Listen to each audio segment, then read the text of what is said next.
Hello everyone, welcome to my another mini blog. Gate দেখেই বুঝে গেছো তোমরা যে আমরা কোথায় চলেছি।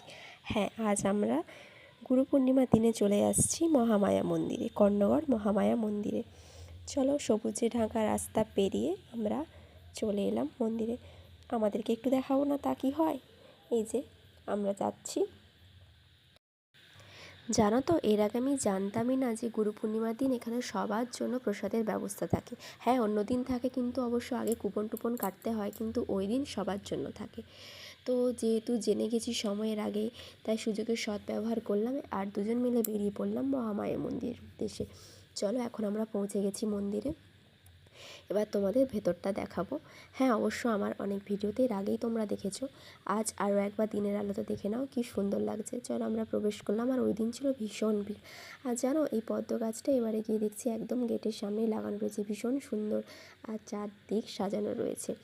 রঘু বাবার জন্মদিনই বলতে পারো আজকের দিনে।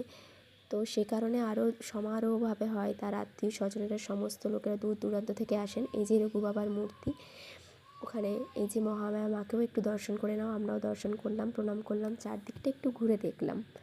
যতবারই ঘুরি না কেন আরও বারবার দেখতে ইচ্ছে করে। আর ওই দিন যে বললাম প্রসাদ পাওয়া যায়, এই দেখো এখানে হচ্ছিল প্রসাদ।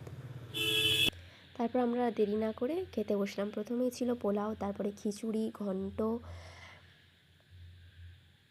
আম, পায়েস, বোঁদে, মিষ্টির চাটনি, আর সবকটা খাবার ছিল প্রচণ্ড সুস্বাদু। এটা তো বলার অপেক্ষায় রাখে না, তোমরা প্রত্যেকেই জানো প্রসাদ সবসময় সুস্বাদু হয়। তারপরে আবার একটু মন্দিরের চারদিকটা ঘুরে দেখলাম, আমরা একটু ছবি টবি তুলে নিলাম।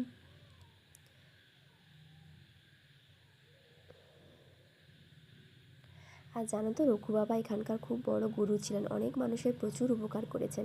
তাই আজকের দিনটা তার জন্য ভীষণ সুন্দরভাবে পালন করা হয়। তো আমরা খাওয়া দাওয়া সেরে এবার বেরিয়ে পড়লাম। চারদিকটা আরেকবার তোমাদের দেখিয়ে দিলাম। ভিডিওটা ভালো লাগলে অবশ্যই একটা লাইক করে দিও। Thanks for watching.